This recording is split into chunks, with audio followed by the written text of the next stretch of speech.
इस चटनी की सबसे खतरनाक चीज होती है मिर्च। इसको बड़े ध्यान से पीसना होता है। ये बहुत बहुत खतरनाक कांड कर देती है। अगर ये गलती से भी आंखों में चली जाए ना तो दिन में तारे दिखा देती है सामने वाले को।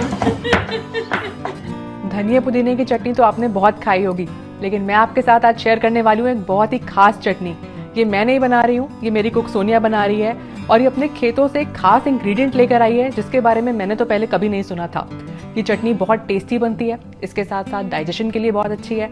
अभी जो सीजन चेंज चल रहा है, लोगों को कोल्ड कफ हो रहा है, तो उसको खाने से उसमें भी रिलीफ मिलेगा।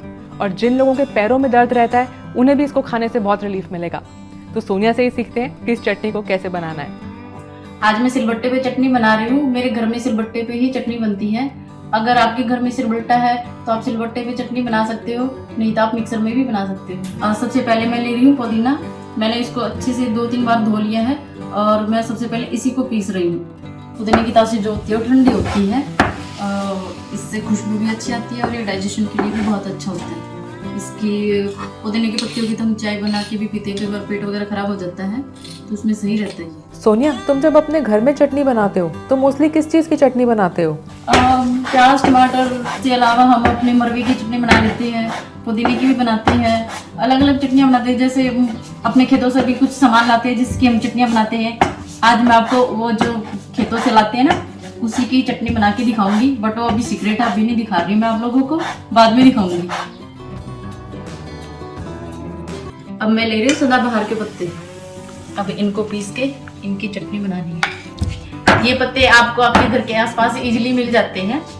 ये जो सदाबहार के पत्ते होते हैं, इनका जो पौधा होता है वो उस पे ना व्हाइट कलर के फूल आते हैं और पर्पल कलर के भी, 2 तरह के फूल होते हैं। इसकी ये मेन पहचान होती है। ये पत्ते बदलते मौसम के लिए बहुत हेल्पफुल होते हैं। जैसे मौसम बदलता है, सबको कोल्ड कफ, सर्दी जुकाम, बच्चों को भी बड़ों को भी सबको होता है, तो ये सबके लिए फायदेमंद होता है।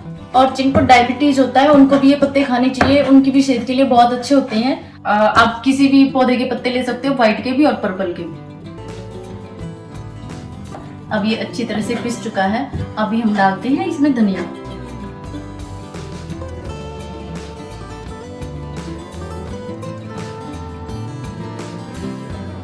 तुम अपने खेतों से कौन कौन सी चीजें लाते हो जिससे चटनी बनाते हो? और धनिया, पुदीना, मरवा, अमरूद वगैरह की चटनी। अमरूद की चटनी भी बनाते हो? हाँ, हम अमरूद की चटनी बनाते हैं। इस शूट को यहीं रोको, पहले ये बताओ हमें कब खिलाओगे? जिस दिन मैं अपने घर से फ्रेश अमरूद लेके आऊंगी उसी दिन बना के खिलाऊंगी आपको। वो भी मैं आपको सिलबट्टे पे बना के दिखाऊंगी। जैसे अभी सर्दियां स्टार्ट हुई है तो जो मेथी होती है, हरे वाली मेथी, उसकी भी बनाते हैं हम। मेथी की चटनी? अरे वाह गाइस, जिस जिसको रेसिपी चाहिए हो ना कमेंट्स में बता देना। सोनिया के पास तो पूरा खजाना है।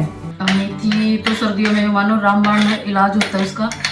फर्स्ट ऑफ ऑल तो वो डाइजेशन वाले, मतलब डाइजेशन में भी यूज होती है, और जिनको ना शुगर वगैरह होती है उनके लिए भी बहुत फायदेमंद होती है। और खाने में तो ये मानो मौसमी चटनी है, वो बहुत अच्छी लगती है। अच्छा, इसमें पानी भी डालना पड़ता है या ये ऐसे ही पिस जाता है? नहीं, पानी डालने की कोई जरूरत नहीं होती। जो हमारे ये धनिया पुदीना, इसमें ऑलरेडी बहुत सारा पानी होता है, तो उसकी नीड होती ही नहीं पानी अलग से डालना। तो अगर इसको दरदरा सा रखना है तो भी बन जाएगी ना? वो दरदरा खाना चाहे तो दरदरी भी खा सकते हैं। जैसे ये देखो आधी पिसी हुई है तो ये दरदरी बन चुकी है। अगर किसी को ऐसे पसंद है तो वो ऐसे भी खा सकते हैं। अच्छा, अब अपना सीक्रेट इंग्रेडिएंट तो दिखा दो जो तुम इस चटनी के लिए लेकर आए हो। नहीं, वो मैं अभी नहीं दिखाऊंगी, वो मैं बिल्कुल लास्ट में दिखाऊंगी। वही तो मेरा सीक्रेट है जो मैं अपने गांव से लेके आई हूँ, अपने खेतों से लेके आई हूँ। ऐसे थोड़ी ना दिखा दूंगी, पेशेंस रखो।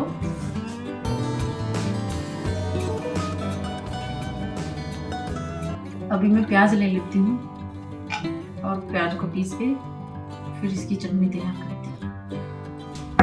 और प्याज और टमाटर तो चटनी का मतलब बेसिकली सब में डलता ही है। प्याज डालने से चटनी में स्वाद आता है और इसकी जो प्याज की खुशबू होती है वो भी बहुत अच्छी होती है। अभी मैं अजवाइन के पत्ते लेती हूँ। इसके बहुत फायदे होते हैं चटनी में भी, और वैसे भी इसको बहुत यूज किया जाता है। फर्स्ट ऑल तो ये डाइजेशन में बहुत अच्छे रहते हैं और इसकी खुशबू भी बहुत अच्छी होती है।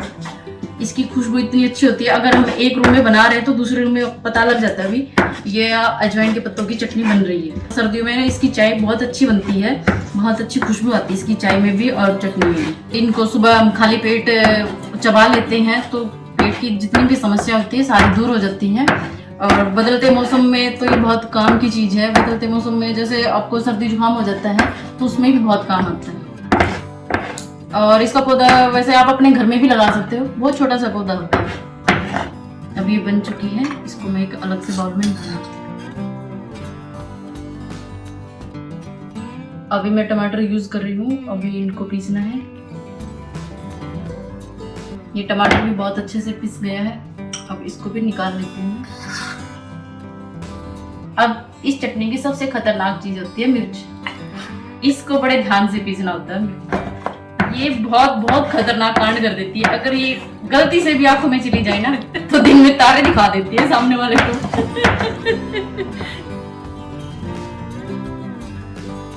अब ये अच्छे से इसके छिलके पिस नहीं रहे हैं तो इसके लिए हम ना इसमें नमक डालते हैं, थोड़ा जीरा डालते हैं। मैं 1.5 चम्मच नमक डाल रही हूँ। अब मैं 1.5 चम्मच ही जीरा डाल रही हूँ। अब इसको भी अच्छे से पीस लेते हैं। मुझे पता है आप किस चीज का वेट कर रहे हो।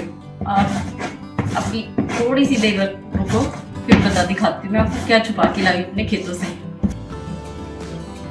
पिस चुका है भी ये, इसको भी निकाल लेती हूँ। अब मैं दिखाती हूँ आपको कि मैं आज नई चीज क्या लेके आई हूँ जो चटनी में डलेगी। इसको बोलते हैं कचरी। इसको छोटा तरबूज भी कहा जाता है और इसकी तरबूज जैसी ही बनावट होती है।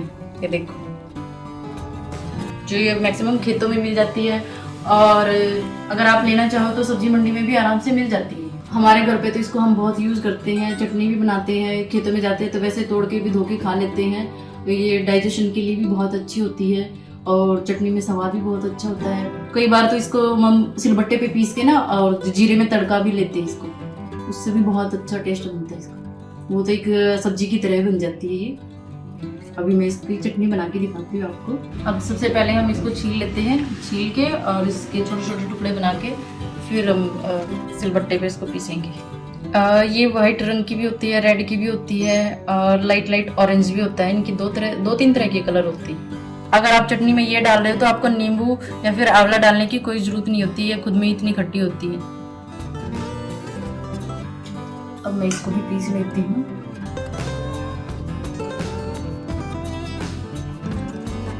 कचरियाँ हमें वही लेनी होती है जो बेल से अपने आप ही टूट के नीचे गिरी होती है। जो बेल होती है उस पर लगी होती है तो वो कड़वी होती है। अगर हम कच्ची तोड़ के बनाएंगे तो चटनी सारी कड़वी बनेगी।